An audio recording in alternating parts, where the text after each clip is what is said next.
ஓம் காளிகாயே வித்மஹே மசானவாசின்யே தீமஹி தன்னோ கோர பிரச்சோதயாத்.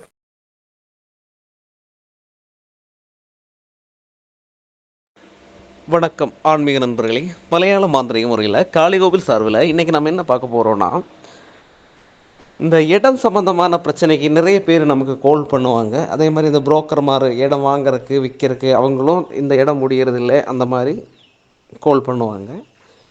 அப்போது இதில் ஒருபாடு காரியங்கள் இருக்குது. ஒருபாடு காரியங்கள்னால், இப்போ நமக்கு ஒரு இடம் விற்கிறதா இருந்தாலும் சரி, வாங்குறதா இருந்தாலும் சரி, இல்லைன்னா இடம் சம்மந்தமான இன்னும் சம்மந்தமான வச்சுக்கோங்க. இப்போ அந்த இடத்துல ஒரு நெகட்டிவ் இருக்கலாம், இல்லைன்னா அந்த இடத்துக்கு பாதிக்கு இருக்கிற ஒரு பாதிப்புகள்னால அந்த இடத்துலேருந்து ஒரு பாசிட்டிவான வைப்ரேஷன் இல்லைன்னா எனர்ஜி, அதாவது அந்த இடத்த செயல் பண்ணிகிட்டா இருந்தாலும் அதுலேருந்து நமக்கு நல்லாகிறதுக்குள்ள ஒரு வழிகளை தடைகள் வரும்.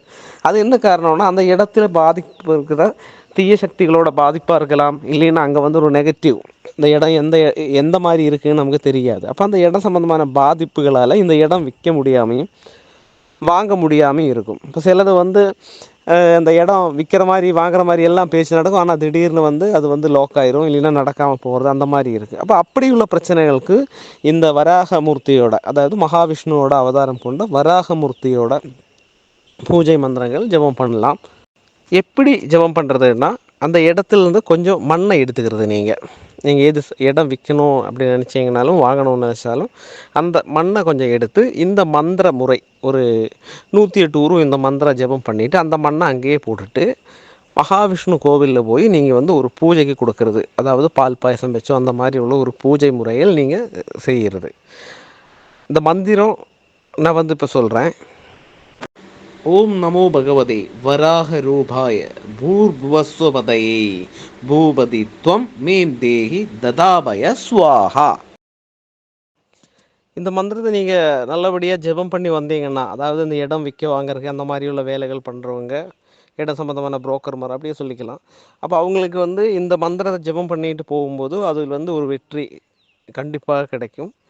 அது மாதிரி இந்த தேவதையோட சக்கரம், அதாவது வெள்ளித்தகடு இல்லைன்னா செம்பு தகடு அந்த மாதிரி உள்ள வரைச்சி முறைப்படி ஆவாகனம் பண்ணிட்டு, இதெல்லாம் பெரிய செலவுள்ள காரியமே இல்லை. உண்மையான ஒரு கர்மிக்கு இது செலவும் கிடையாது, செய்கிறதும் சுலபமாக. அது மாதிரி செய்து நீங்கள் போனீங்கன்னா கண்டிப்பாக அந்த இடம் சம்மந்தமான காரியங்களில் வெற்றி நடக்கும். ஏன்னா நிறைய பேர் இந்த இடம் சம்மந்தமாக ஒரு இடம் பேச்சு வாங்கிறதுக்கு விற்கிறதுக்கு இல்லைன்னா அந்த சம்மந்தமான காரியத்தில் போகும். ஆனால் கடைசியில் வச்சு அது நடக்காது. அதெல்லாம் அந்த இடத்தோட பிரச்சனைகள் ஆகும். அப்போ இந்த பிரச்சனைகளை கண்டிப்பாக மாற்றுறதுக்கு இந்த வராக மூர்த்தியோட பூஜை முறைகள் இல்லைன்னா அந்த தேவதையோட பிரார்த்தனை வச்சா கண்டிப்பாக நடக்கும். அதெல்லாமே முறைகள் இருக்குது. இப்போ ஒரு இடத்துல பிரச்சனையினால் அந்த இடம் விற்று போகலைன்னா அந்த இடத்துல அகோர மந்திரம் இல்லைன்னா அகோர ஹோமம் பண்ணிவிட்டு அதோட பஸ்மம் எடுத்து போடுறது, சாம்பல் போடுறது, அந்த மாதிரி உள்ள காரியங்களும் நிறைய முறை இருக்குது. ஆனால் இது ஒரு எளிய முறை. உங்களுக்கு ஏதாவது சந்தேகம் இருந்தால் நீங்கள் கால் பண்ணுங்கள்.